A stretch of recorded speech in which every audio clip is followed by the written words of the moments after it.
What's going on, Imperials? It's Emperor Cubone here. There are tons of great Pokemon moves out there, each with their own specific type that determines their effectiveness.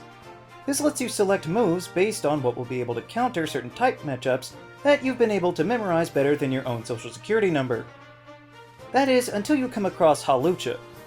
This flexible bird has a signature move, Flying Press, which isn't all that noteworthy by itself until you notice that this move is a fighting type, but also a flying type move.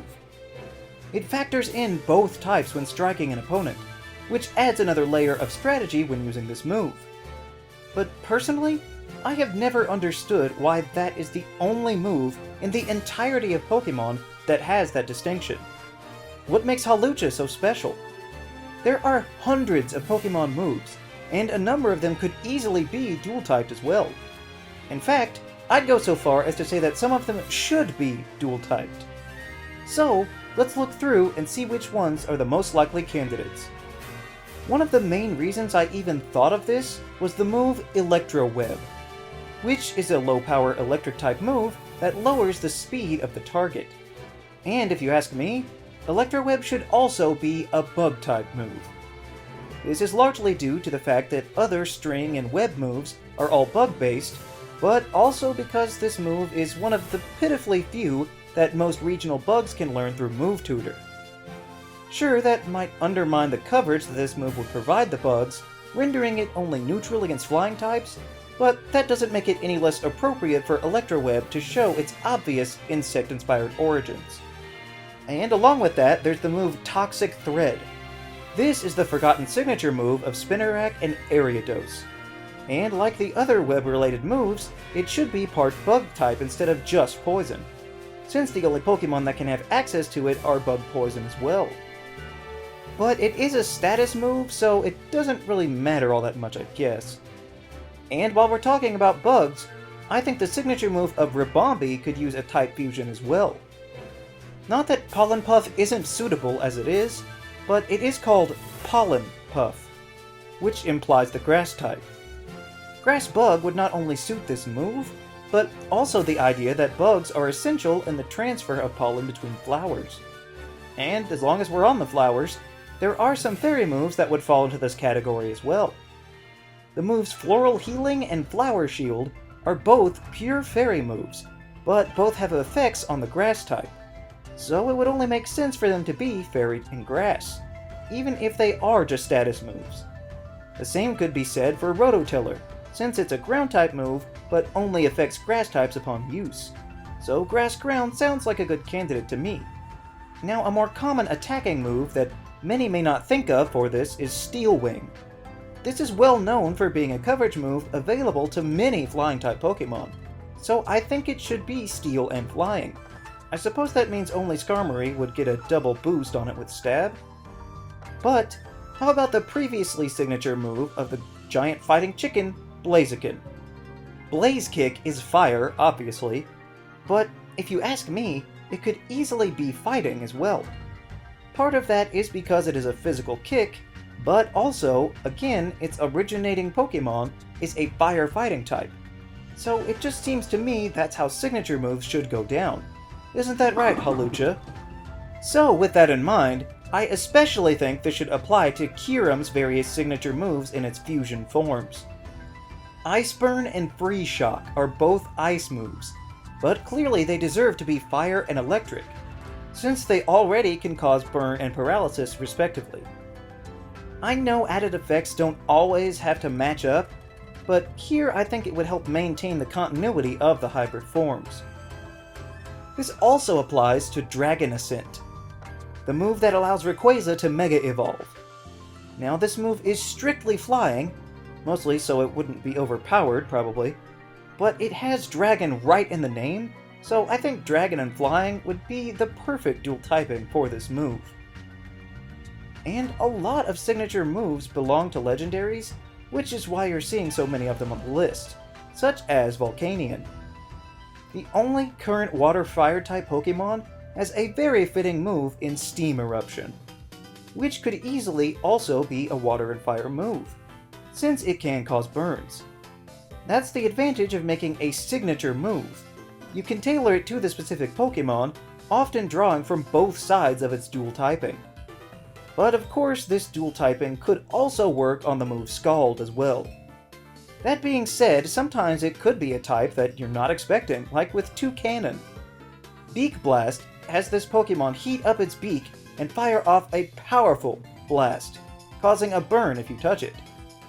That, along with the fact that this Pokémon literally has the word cannon in its name, Beak Blast should probably be a flying and fire move. There is a scarcely used dragon move called Twister. It's not often seen because it's such low power, but it's said that the user creates a tornado.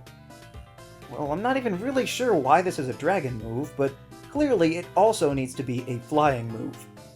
I mean, if Hurricane is a flying move, why wouldn't Twister be as well? So that it could at least share flying with the dragon. Then of course there's the other move that should really be flying in Razer Wind. In every single description of this move, it talks about creating gusts of wind, but for some reason it's just a normal type move. Now I understand that it was introduced in Generation 1, and they had some pretty strange ideas back then. But there were other moves that used to be normal that they have since fixed, so I don't understand why they haven't done so on this move, or at the very least made Razer Wind normal and flying. This next one isn't a necessity, but I do think that Throat Chop is another move that could straddle the line between types.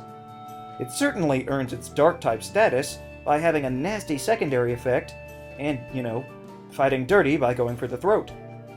But something just tells me that the move should also be a fighting type. But then again, maybe that's just me wanting for Incineroar to finally admit that it has some kind of connection to the fighting type. However, one of the most deserving moves to get two types to me is hands down Muddy Water.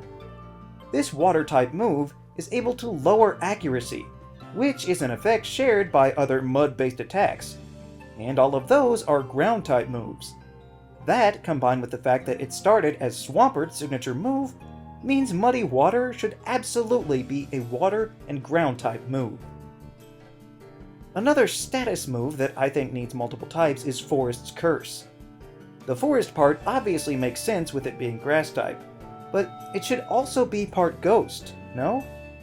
I mean, regular Curse is a ghost move now, plus only Trevenant can learn its move, so Grass Ghost seems like a pretty perfect fit to me. And speaking of status moves that should be ghost, I would say that Perish Song and Pain Split are pretty likely candidates. Maybe it's because I see so many ghost types using these specific moves, or maybe it's just because they have words like pain and perish, which also make me think of ghosts. But if they can't be ghost moves, maybe they can at least be normal and ghost. But even if they were, normal types wouldn't be immune, like how Sand Attack can still hit flying types. But there are really just so many normal type moves that there's gotta be a lot of them that could bleed over. Take for instance Mega Punch and Mega Kick. Well, most of your garden variety punches or kicks are gonna be fighting type, so shouldn't these moves at least be normal and fighting? Another good example of this is Genesect's special attack Techno Blast. This is a normal type move, and I get what they were going for, I guess, because this move is able to change its type based on the different drives that Genesect can equip. But seeing as how Techno is in the name, I think the Steel type is in order. After all, you can't have technology without metal. So to me, Techno Blast should be a normal and steel move, but have the normal switched out for the other types when the drives are attached, giving it a wide array of potential combinations. Let's see, what else is there? Wait a minute, this can't be right. The move Mind Reader is a normal type? Mind Reader? Why is this not a psychic move? I don't even care what it does. With a name like that, it has got to have some connection to the type with ESP. I mean, Telekinesis is a psychic move. Mind Reader should really just be a pure psychic type move, but if not, I suppose that normal and psychic would have to do. And last but not least, there is one move out there that I think easily surpasses its solitary typing, but also exceeds the confines of the exercise and necessitates a third type. I am of course referring to none other than Tri-Attack. This normal move shoots 3 different beams at the target, one of ice, one of electricity, and one of fire, providing opportunities to either burn, freeze, or paralyze the target. So really, Tri-Attack could be the first Pokemon move to be 3 separate types, with ice, fire, and electric. Of course, the logistics of determining the effectiveness against foes would be a nightmare, but it would breathe new life into the move, and crown it as a truly unique anomaly in the Pokemon franchise as the first ever triple-typed move. Now, there are several other moves that could get dual typings, but I didn't find them to be a necessity like the others that have been mentioned. The people behind Pokemon are the ones that created this aspect of the games and then have done nothing with it. Maybe they thought it would just be too complicated, and they are very probably right about that. But it would be worth a shot to see it through on a broader scale, if only to open up the possibilities in this world just a little bit more. So, which Pokemon moves would you make dual-typed? Let me know down in the comments. Also be sure to leave a like, share this video, and subscribe so that you too can become an Imperial today. And we'll see you around next time!